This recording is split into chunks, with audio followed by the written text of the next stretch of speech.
While hospital officials maintain they were prepared and handled the Ebola crisis according to guidelines, a National Nurses Association says just the opposite is true.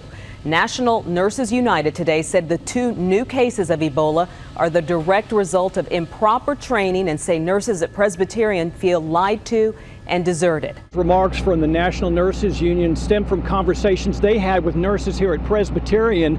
Nurses who say they're afraid to speak out for fear of their jobs, yet their stories are shocking, they're disturbing, and they are a dramatic departure from what hospital officials have been telling the public.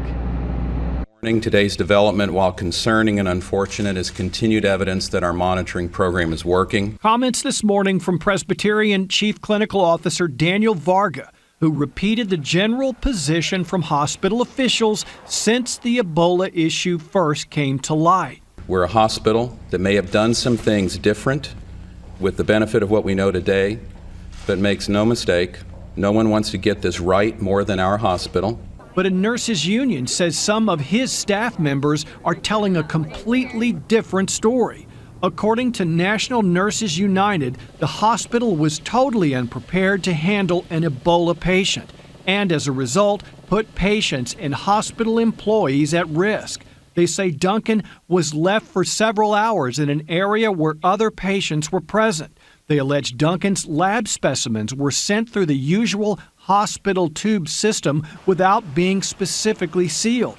That nurses were essentially left to figure things out for themselves as they dealt with copious amounts of body fluids, and that nurses were wearing gloves with no wrist tape, gowns that did not cover their necks, and no surgical booties.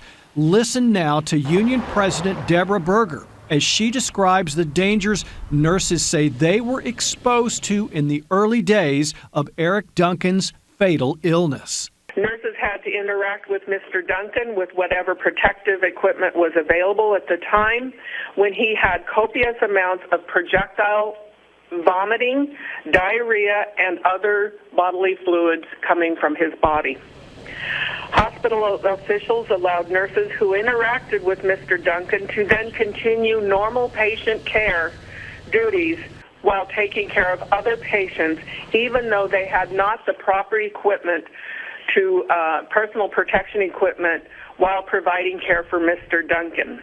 The nurses allege that in the first few days of the crisis, there were no protocols, there was no training, and there is no wonder that one of their colleagues, and 2 of their colleagues rather, were infected with Ebola. It's a story that hospital officials deny.